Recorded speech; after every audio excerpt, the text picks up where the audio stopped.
United States, a powerhouse nation in many aspects, with citizens who seize every small opportunity to feign superiority over citizens of the world. In the discipline of boxing, the rivalry between Americans and Mexicans extends beyond the boxing ring. History has shown us how representatives of the land of red, white, and blue delight in verbally humiliating their future opponents, even attacking their culture, folklore, and physical appearance. With the strength inherited from ancient Aztec warriors, Mexican boxers have defended the honor of their land as many times as necessary. And in the vast majority of cases, they have managed to demonstrate that in boxing, words don't win fights, they only generate unnecessary conflicts whose consequences, sooner or later, are paid. Welcome. In today's video, we will take a journey to the circus to witness the act of a clown whose story ended tragically. Grab your popcorn and drinks because the show is about to begin. As of today, we can call Calvin Grove a boxer with a modest career. Ending his career with a record of 49 victories, only 18 of them by knockout, 10 losses, 7 of them by knockout, and no draws. Overall, he is not the greatest exponent of his time.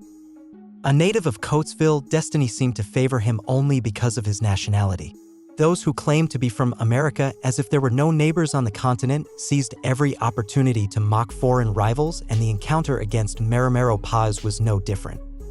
Once the official announcement of the fight was made, Jorge, in retrospect, with a more significant presence in the discipline than the American, became the target of harsh taunts intended to destabilize his mind during training and make him lose focus for the match. Beyond being a contact sport, boxers need to keep a cool head and not make emotional decisions in the ring if they want to secure victory. A native of a passionate land, Jorge's real challenge was to maintain composure while defending his honor and the legacy of his future with his fists. Accused of being a circus clown, among other things, the long-awaited day arrived. It was the first fight for the International Boxing Federation title in Mexico and the last 15-round title fight to be broadcast in the United States, which took place on August 4, 1988. The venue? Calafia Bullring in Mexicali, Baja California, Mexico. As judges, Robert Gonzalez, Jim Taylor, and Dave McCullough were present, with Al Rothenberg handling the refereeing. Calvin Grove entered the ring undefeated, anticipating a tough challenge for the Mexican. But without any fear, Marimero Paz jumped into the ring with a clear goal: to humiliate with actions the man who had tried to ridicule him with words. The bell rang, and the first round served as the reconnaissance round that every great warrior needs to measure the strength of the strategy he must implement to defeat his opponent. Against a firm and defiant Calvin Grove, Marimero had to make sure not to make any mistakes, such as the desperate attempt to secure an early knockout.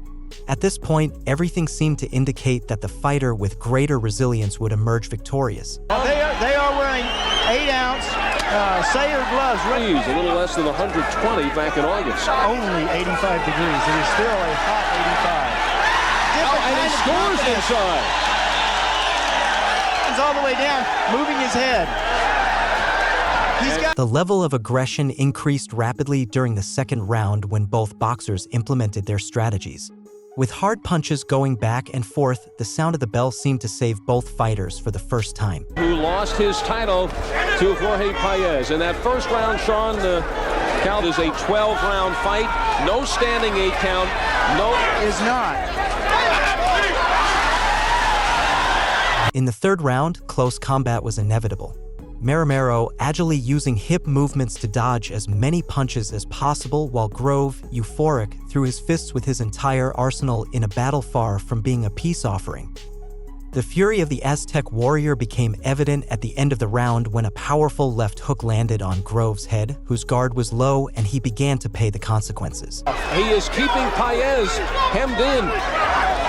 Looking better on his punching power, too. Grove was nailed, and a left by Paez. Before entering the fourth round, Grove's corner complained to the referee after Paez closed 2 consecutive rounds, hitting his boxer after the bell.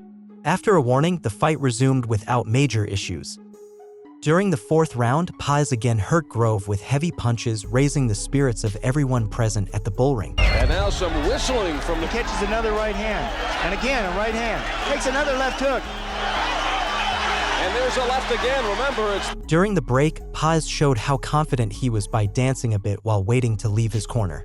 Thanks to the force of his attacks, he had shown that he could end the conflict at any time if he seized the perfect opportunity. In the 6th round, the fight began to stabilize. With both boxers maintaining a lot of energy and being examples of great resilience against their opponent's attacks, the fight seemed to last much longer than it had already progressed. Grove seemed to fall more into the traps that Paz consciously set up to enhance his show. Projecting a victory on the judges' scorecards, Maromero tried to maintain his dominant stance against the significant attacks he received from the American during the 7th round. Fight against. So what you have to do is you have to see your go. As we pause now for our local cable systems. Paz had to take advantage of the 8th round to regain control of the fight. After leaving the audience wondering what was happening with the clever warrior who had dominated the early rounds, Maromero had to remain resilient against the aggression that Grove unleashed on his body with his offensive moves. Grove, punch after punch, began to reclaim territory in the ring. Showing that he had not seen the last of him, he took every opportunity during the 9th round to bring the balance closer to the center, hoping to tilt it in his favor a little later in the fight. That referee is sweating almost as much as his two fighters are. It's hot. 9th round of the fight. I've still got it 77-76 for... And the crowd again trying to lift. The 10th round seemed not to weigh on Grove or Paz. With a better offense, Maromero once again took control of the fight. After a strong left hook, he sent Calvin to take a brief break on the canvas, falling backward like a figure whose animation was taken away from one moment to another.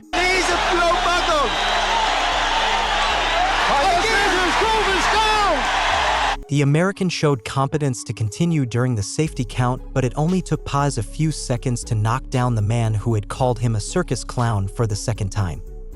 Upon rising for the 2nd time, Grove was truly devastated. A left-right combination was enough to almost throw him out of the ring in less than 10 seconds.